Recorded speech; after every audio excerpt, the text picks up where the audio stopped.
திமுக அரசு தொழில் முதலீடுகளை ஈர்க்கிறதுல சிறப்பா செயல்பட்டுச்சு அப்படின்னு ஆந்திராவுடைய தொழில்துறை அமைச்சர் லோகேஷ் பாராட்டு தெரிவிச்சிருக்காரு. தமிழ்நாட்டுடைய தொழில்துறை அமைச்சர் கீர்த்தனா இப்ப அண்மையில பேசுறப்போ தொழில் முதலீடுகள் அதிகமா வருது அப்படிங்கிற மாதிரி ஒரு சில கருத்துக்கள்லாம் சொல்லி அதை நிறைய பேர் கேள்விலாம் கேட்டுக்கிட்டு இருந்தாங்க.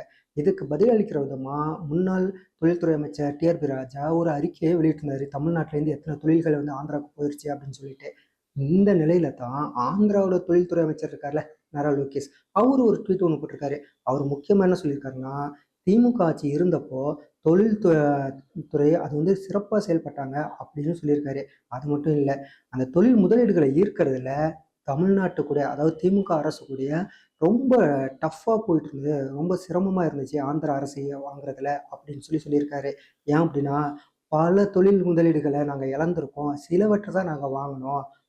ஆந்திர அரசு வந்து பெற்றுச்சு அப்படின்னு சொல்லியிருக்காரு. அதே போல தொழில் முதலீட கொண்டு வர்றதுக்காக காசு வாங்குனாங்க அப்படின்னு எந்த ஒரு இடத்துலயும் நாங்க வந்து கேட்கவே இல்ல.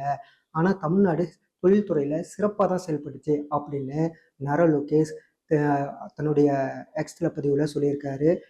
இது திமுக அரசு ஏற்கனவே ரொம்ப நாளா சொல்லிட்டு இருக்காங்கல்ல, நாங்க தொழில்துறை வந்து சிறப்பா செயல்பட்டுருக்கோம். தொழில் முதலீட்ட வந்து நிறைய கொண்டு வந்திருக்கோம்னு சொல்லியிருக்காங்கல்ல, அதுக்கு பாராட்டு பத்திரம் குடுக்குற மாரி தான் இருக்கு. அங்க லோகேஷ் வந்து தெலுங்கு தேசம் கட்சியை சேர்ந்தவர். அவர் வந்து பாஜக கூட்டணியில இருக்குது தெலுங்கு தேசம் கட்சி, அதாவது தேசிய ஜனநாயக கூட்டணி. இப்போ அந்த கூட்டணியில இருக்கிற ஒரு அரசாங்கம் திமுக ஆட்சிய பாராட்டி புகழ்ந்து பேசுறாங்க அப்படின்னா, அங்க திமுக அரசு சிறப்பா செயல்பட்டுருக்குன்னு தானே அர்த்தம் அப்படின்னு திமுகவை சேர்ந்தவங்க எல்லாம் பெருமையா சொல்லிட்டு இருக்கிறாங்க.